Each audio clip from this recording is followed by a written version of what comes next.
Nicodemus here. In this episode, we are talking about fear. This country has a lot of fear coming up for both parties, and I think people need to know how to deal with this. Obviously, it's a big conversation, fear, and it's that when you talk about this country and both parties, that's just the current thing, right? That everyone's afraid of. And if you look back, it's always something in this world, right? It's human beings. There always seems to be something happening, whether it was time we were growing up, it was, the war on drugs and AIDS and this and that. And a lot of people are feeling like they're being lied to. There's a lot of deceit. There's a lot of greed happening. So, people go like, I'm afraid. And if you look at what that fear is, there's an anticipation of the future. So all fear really comes from, well, let's say for right now, all fear comes from the mind. That's why, a lot of spiritual teachers nowadays use this idea as, we're only capable of love or fear. And Eckhart Tolle, I think Wayne Dyer, some other ones talked about that. And it really comes from A Course in Miracles, where the Course says you're only capable of two emotions, love or fear. Now, we need to talk about the mind. If we're going to talk about fear, we need to talk about the mind. And the mind, if most people, I think the Course in Miracles gives the clearest description of the mind and the way it operates, and in splitting the mind up into two very distinct thought systems. So if you look at the way the mind works, there's two very distinct thought systems. And one of them is built on fear, and the other, let's call it, built on love. Now, those thought systems, the one that's built on fear, let's call the teacher of that thought system, or where that thought system comes from, if you will, is the ego. Now, the ego as an idea, let's call it ego, edging God out. So the ego is the voice in your mind, the thought, the narrative in your mind that's always speaking about separation. And it's built on fear, because you can't think that you're separate from life without being afraid. And you brought up a conversation about, let's say, the election right now, or what's happening in the world. And I want to just take a sidestep to India just for a moment. In the Yoga Sutras, Patanjali calls it a vinavesh. So all fear is really a fear of death. Now, let's come back to this idea of the mind. So if you think of two distinct thought systems, one is built on fear, that's the ego's thought system. The other is built on love. Let's call that spirit, the higher self, God, whatever you want to call that thought system. Now, the Course says there's something very interesting about these thought systems. If you watch your mind, you can't be in fear and, let's say, be grateful at the same time. So these thought systems are internally consistent. So just stay with me for a moment. So they're internally consistent, which means that if you choose one thought of that thought system, you get all the thoughts of that thought system are congruent with that thought. So if you choose the ego and fear, you're going to see a world that is chaotic, that is scary, that seems like scarcity is everywhere you look, and it seems like there's never an ending to the scarcity. There seems to be no end to destruction. There's and everybody's afraid to die at the end too. So they live this life in like a constant fear. And what the Course says is when you're in fear, you're not even really alive.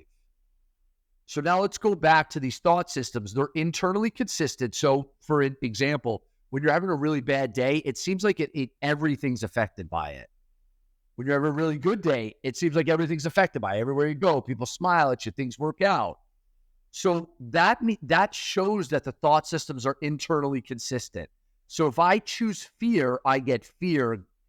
I'm open to fear, guilt, shame, anger, lack. Take your pick. Now, if I choose love, spirit, I get all the thoughts, abundance, freedom, joy of that thought system. So they're internally consistent. And they're diametrically opposed in all respects. So partial allegiance is impossible, which means you cannot give your allegiance over to the ego and give your allegiance over to God at the same time, or over to spirit at the same time. Now, you asked about fear. Here's the thing. Fear is built on a false sense. It's built on an idea of separation. So if anything that we see out there, we feel like threatens us in any way, and we feel like that it has a power over us, we've already weakened ourselves. We've already made ourselves small. So fear is automatically going to be a result. Like, you can't attack yourself or attack the world or attack creation in your mind or even in action, let's say, and escape fear. So it ultimately comes down to, we need to ask ourselves the question of which teacher we want to listen to.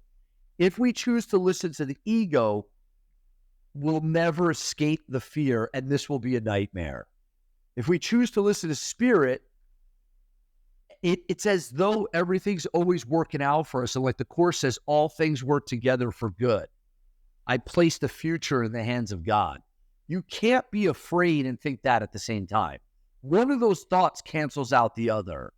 So ultimately it comes down to, for ourselves, which do we choose? Now, that doesn't say, what you're going to do out in the world and in your life. All that is secondary. The fear exists in the mind, and in the mind only, and it only comes from thoughts. When those thoughts are aligned with God, spirit, fear is not possible. And even if it does come up, it's used as a fuel for awakening. It's used to choose again. It's used to go, I'm choosing wrongly. Let me choose again. And then the fear ultimately is eradicated. And that's the miracle. That's the shifting out of that lack, that sense of isolation, alone, and abandonment that the ego is constantly selling us on, and which has us chasing out in the world, trying to constantly manipulate the dream so we're not afraid. It's really simple. If you don't realize you're dreaming, you're going to be afraid, and it's going to be a nightmare. If you realize you're dreaming and you choose the teacher who only uses the dream for your own good and healing and awakening, then you start to see that whenever fear arises, it's up to us to change our mind, to think again, to choose again. And our job is to ultimately comes down to choose which teacher we choose to listen to. Is it spirit, God, or is it the ego? And that's the crux of the matter. And it really has nothing to do with who's in the election. It has nothing to do with who's who's you're running for office, what China's doing or Russia's doing, all of that, all of it. It's the ego's always attempting to make the nightmare real, because that's what keeps that voice of separation going. And when you no longer see any value in it in your own mind, and when we no longer choose it, you start to realize that this is an amazing opportunity to extend blessing and gratitude out in the world. And that actually, when you look around, this is a happy dream that is only for a few brief moments onto eternity. And what you and I are at our crux, at our core, is pure, free, and eternal being that nothing can add to us and nothing can take away from us. So in the end, what ultimately is there to fear? And the answer is nothing.